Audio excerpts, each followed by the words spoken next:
Hello to everyone on study on point. ठीक है, तो आज हम बात करेंगे रिफ्रैक्टिव इंडेक्स की। ये 10th क्लास का बहुत ही सिंपल टॉपिक है हमारा रिफ्रैक्टिव इंडेक्स, जो कि रिफ्लेक्शन जो लाइट और रिफ्लेक्शन वाला चैप्टर है उससे ये हमारा टॉपिक है। और ये एक जीएस की तरीके मतलब कि जो हमारा चैनल चल रहा है एक जीएस के तरीके चल रहा है, जनरल साइंस की बात होती है। ठीक है, तो रिफ्रैक्टिव इंडेक्स होता क्या है? रिफ्रैक्टिव इंडेक्स क्या होता है कि आपने रिफ्लेक्शन पढ़ा रखा होगा। रिफ्लेक्शन क्या होता है कि जब हमारी कोई प्रकाश की किरण वन मीडियम से अनदर मीडियम में एंटर करती है तो वो नॉर्मल की तरफ थोड़ा बेंड हो जाती है। क्या होता है? नॉर्मल की तरफ थोड़ा बेंड हो जाती है। सपोज करते हैं कि हमारा ये ग्लास है। ग्लास मतलब कांच, ग्लास मतलब पीने वाला ग्लास नहीं, ग्लास मतलब होता है कांच। ठीक है, ये ग्लास है और ये क्या है? एयर है। ठीक है, ये एयर होती है बाहर, मतलब यहाँ कुछ तो एयर होगी, पृथ्वी के अंदर कुछ नहीं तो एयर तो होगी होगी। तो एयर से क्या होता है, एक प्रकाश की किरण आती है यहाँ से, एक प्रकाश की किरण है। ठीक है, यहाँ से प्रकाश की किरण आएगी और इसके अंदर एंटर करेगी। जब इसके अंदर एंटर करेगी तो यहाँ से क्या हो जाएगी? थोड़ा बेंट हो जाएगी। ठीक है, थोड़ा क्या हो जाएगी? बेंट हो जाएगी। किसकी तरफ? नॉर्मल की तरफ, इसके नॉर्मल लाइन हो जाएगी। ठीक है, ये क्या हो गई? नॉर्मल हो गई, नॉर्मल लाइन। ठीक है, तो नॉर्मल की तरफ बेंट हो जाएगी। जबकि इसको जाना चाहिए था इस तरफ, यहाँ इस प्रकार से जाना चाहिए था, लेकिन ये क्या हो गया? थोड़ा सा बेंट हो गई। ठीक है, थोड़ा सा क्या हो गई? बेंट हो गई। इसलिए इसको क्या कहा जाता है? इस घटना को रिफ्रैक्शन कहा जाता है। इस घटना क्या कहा जाता है? रिफ्रैक्शन कहा जाता है। क्या कहा जाता है? रिफ्रैक्शन कहा जाता है। कि जब प्रकाश की किरण क्या होगी, एक मीडियम से दूसरे मीडियम में जाएगी, ठीक है, तो क्या हो जाएगी? थोड़ा सा बेंट हो जाएगी टूवर्ड नॉर्मल। ठीक है, थोड़ा सा बेंट हो जाएगी टूवर्ड नॉर्मल। नॉर्मल की तरफ कब बेंट होगी? देखो, there are two cases. Normal से एक बार बाहर की तरफ भागेगी, मान लो कोई नॉर्मल रही, ठीक है, तो एक बार क्या होगी? ऐसे आई, नॉर्मल के इधर जाना चाहिए था, जबकि इसको किधर गई? ये इधर की तरफ घूम गई, तो ये टूवर्ड नॉर्मल बेंट हो गई। कभी कभी क्या होगा कि इधर से जाएगी, आएगी, ठीक है, कांच के अंदर जाएगी और ये से क्या हो जाएगी? बाहर की तरफ भाग जाएगी, जबकि नॉर्मल से दूर भाग जाएगी।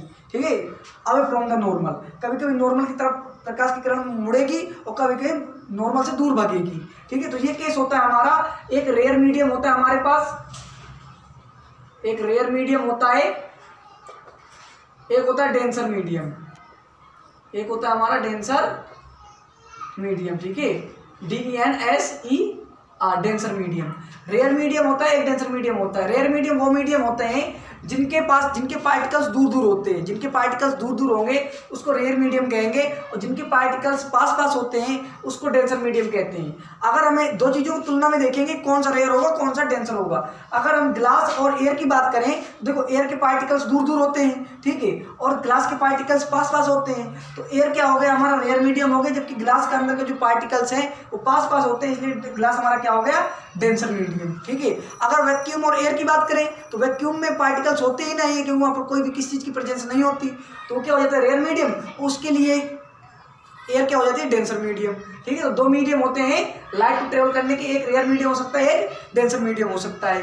ये तो हमारा हो गया रेयर मीडियम, डेंसर मीडियम। अब हमें जो बात करनी है वो करनी है रिफ्रैक्टिव इंडेक्स की। ठीक है, तो रिफ्रैक्टिव इंडेक्स हमारा क्या होता है कि ये एक रेशियो होता है। ठीक है, ये एक रेशियो होता है, और किसके बीच का रेशियो? ये हमारे आ रही है, तो इसको कहते हैं इंसिडेंट। क्या कहते हैं? इंसिडेंट। और यहाँ एक एंगल बन रहा है, इसलिए इसको क्या कहते हैं? Incident angle. जो हमारा नॉर्मल और इंसिडेंट रे से एंगल बनेगा उसको इंसिडेंट एंगल कहते हैं। और जो हमारा ये होगा रिफ्लेक्टेड, ठीक है, जब ये मुड़ गई तो रिफ्लेक्टेड हो गई, तो जो मुड़ी हुई और नॉर्मल के साथ जो एंगल बनेगा वो होगा हमारा रिफ्लेक्टेड एंगल या रिफ्लेक्टेड एंगल। ठीक है, रिफ्लेक्टेड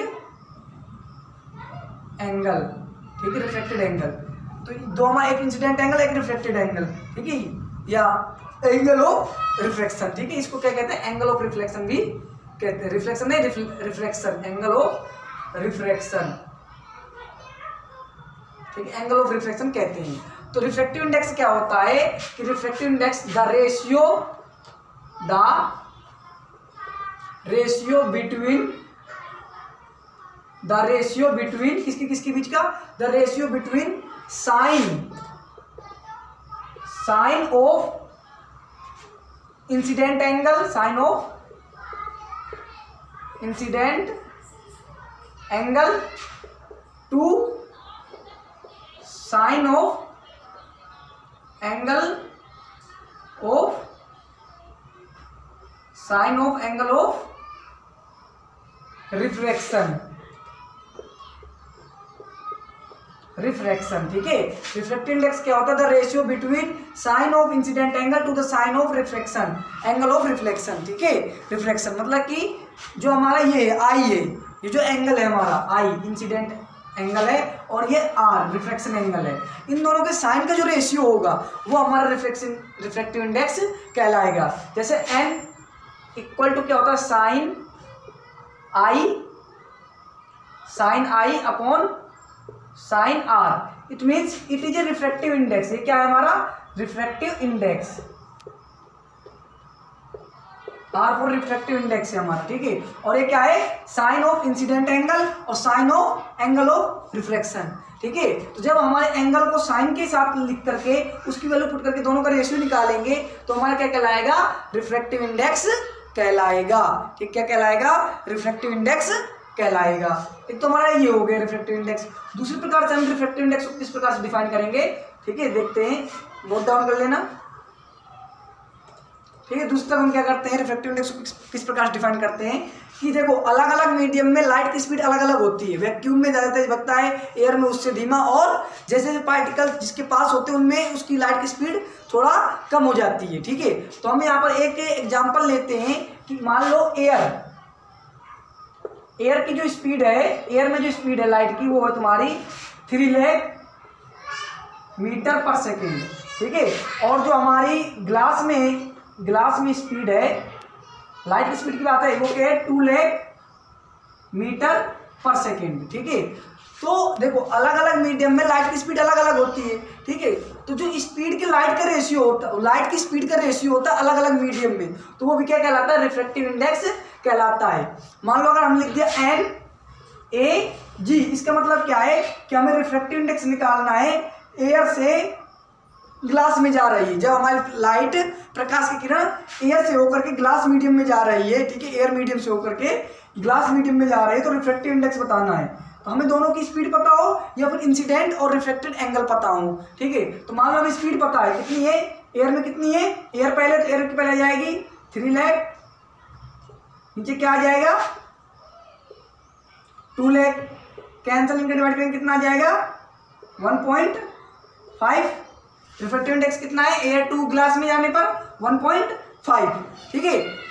कभी कभी क्या होता है कि हमारा एक बेसिक क्वेश्चन पूछा जाता है कि अगर हम क्या करें, क्या रिफ्रैक्टिव इंडेक्स सेम रहता है जब कोई प्रकाश की किरण अगर एयर से ग्लास में जा रही है तो रिफ्रैक्टिव इंडेक्स हमारा 1.5 है। क्या जब हमारी कोई चीज ग्लास से एयर में जाएगी, जब कोई प्रकाश की किरण ग्लास से एयर में जाएगी तो क्या तब भी रिफ्रैक्टिव इंडेक्स 1.5 ही रहेगा? ये हमारा क्वेश्चन जनरेट होता है, ठीक है। तो नहीं, ये रेशियो है, और रेशियो अगर हम इनको चेंज कर देते, क्वांटिटी की पोजीशन को चेंज कर दे तो रिफ्रैक्ट मतलब कि रेशियो चेंज हो जाता है, मतलब कि रिफ्रैक्टिव इंडेक्स चेंज हो जाएगा। अब क्या हो जाएगा कि 3 लाख जी पहले, फिर ग्लास का पहले लिखा जाएगा 2 लाख, और ये लिखा जाएगा 3 लाख नीचे लिखा जाएगा, इनसे कैंसल। अब ये हो जाएगा तुम्हारा 2 पर 3 नीचे, ठीक है। तो ये तुम्हारा कितना आ जाएगा?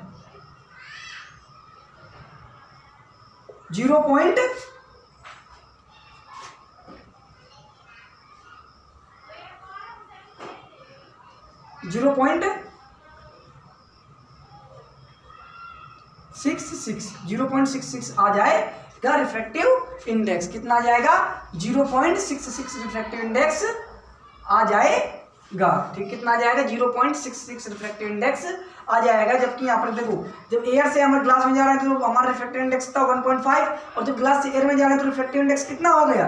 0.66। जबकि हमारा मीडियम दोनों सेम है, दोनों की स्पीड लाइट की सेम है दोनों मीडियम में, लेकिन रिफ्रैक्टिव इंडेक्स चेंज हो जाता है ऑर्डर चेंज करने पर, ठीक है। तो इस बात का ध्यान देना। आपकी इस प्रकार क्वेश्चन बहुत मतलब कि उसमें मल्टीपल चॉइस क्वेश्चन में पूछे जा सकते हैं, ठीक है।